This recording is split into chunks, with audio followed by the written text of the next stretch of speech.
15 years later, gay couple recalls their role in Massachusetts' historic marriage ruling. It's been 15 years since Massachusetts became the first state to legalize same-sex marriage. But gay couple Robert Compton and David Wilson, now happily married, can still remember how they cried when they heard the news. "I was confident we were going to win, and when we won, I was just totally elated," Compton told NBC News. Compton, 69, a retired dentist, and Wilson, 74, a retired businessman, were two of 14 plaintiffs in the landmark 2003 case Goodridge v. Department of Public Health. Advocates say the case paved the way for the Supreme Court decision Obergefell v. Hodges, which 12 years later guaranteed same-sex couples the right to marry nationwide. "It was hugely important," said Brian Silva, former executive director of Marriage Equality. "You can't underscore enough how critical it was." Compton and Wilson, who live in Provincetown, Massachusetts, were eager to enlist in the fight for marriage equality. The men had both previously been married to women for over 20 years, and had 5 children between them. They came out late, and were excited to get a new start on life.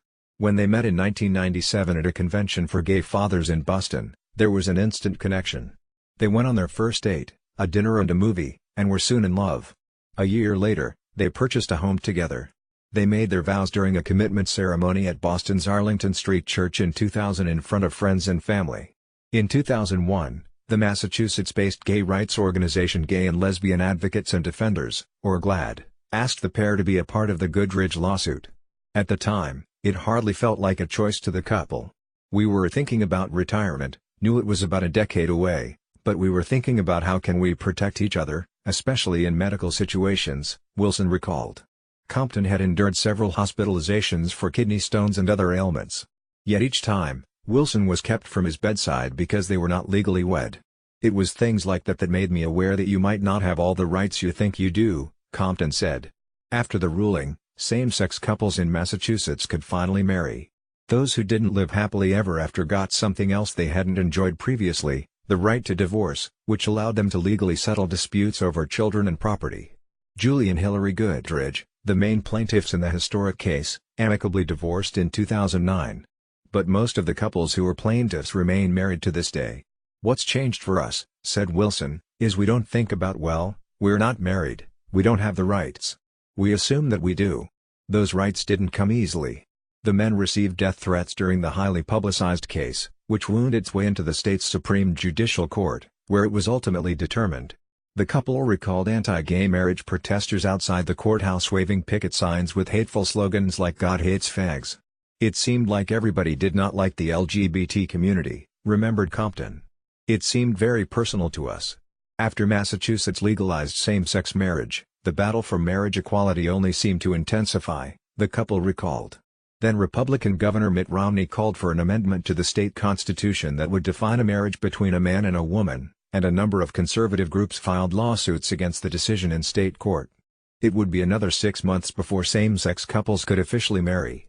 But for Wilson and Compton, it was well worth the wait. "You finally could breathe again," Compton recalled. "You could take a breath and just enjoy it." On May 17, 2004, Compton and Wilson wed in the same church where they had held their commitment ceremony 4 years earlier, this time in front of a jam-packed room of friends, family, and hundreds of strangers and news media who had all come to hear them say "I do." "There were probably 500+ people in church, many of them we didn't know," Wilson remembered with a laugh. Yet marriage equality remained a contentious issue. A decade after the Massachusetts decision, 17 states and the District of Columbia had legalized same-sex marriage, while other states passed constitutional bans against the unions. While the legal cases were significant, the real battle was fought outside the courtroom, in the arena of public opinion, according to Silva.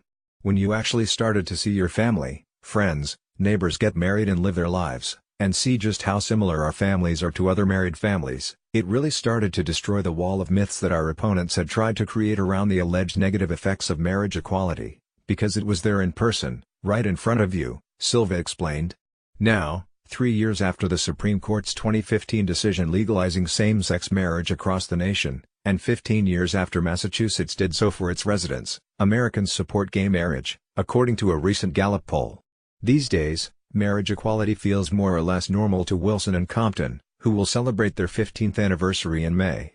The broader fight for LGBTQ equality, however, Continues, warned Sarah Warbelow, legal director for the Human Rights Campaign, a national LGBTQ rights group. Right before marriage equality and through marriage equality, we have had more than 500 bills in 40 states aimed at undermining the rights of LGBTQ people, she said. Warbelow also pointed to recent in Kansas and Oklahoma that would give faith-based adoption agencies the ability to deny adoption to gay and lesbian couples. That is the nature of the attacks that we are seeing percolating in state legislatures through the federal court system, she said.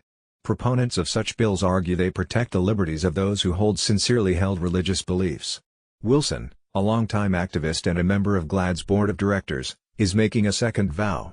"I'm taking nothing for granted," Wilson said, "and we are going to continue to work as hard as we can to make sure that the rights we've worked hard for don't get rolled back." Julie Compton is a writer and communications specialist in Brooklyn, New York. Follow her at Julie Almighty.